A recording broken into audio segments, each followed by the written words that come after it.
All right, good people, life insurance enthusiasts everywhere. You know, this is my favorite topic. We're talking today about life insurance. My name is Matthew. I'm the founder and owner of Life Matters.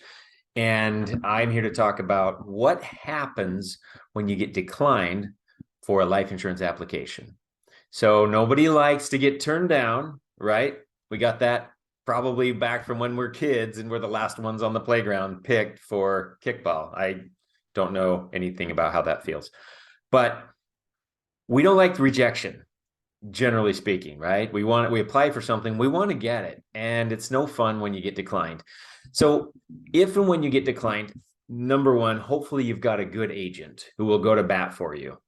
So if you have a good agent who will go to bat for you, if you don't, go get one.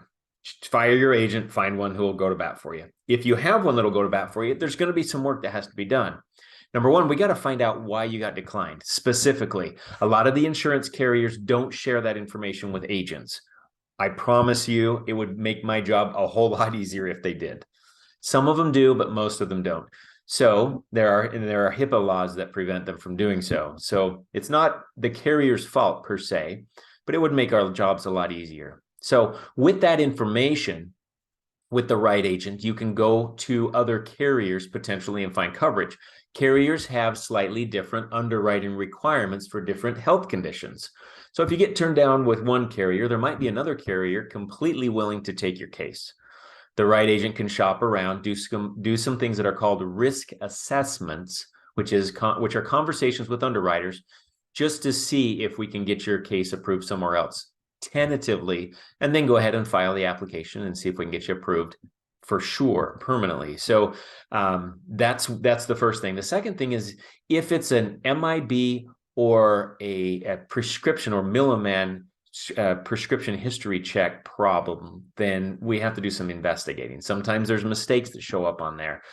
Sometimes we have to do some corrections. Sometimes we have to get authenticity through the doctor's office, get a doctor's note that verifies something in one of your answers. So don't be dismayed.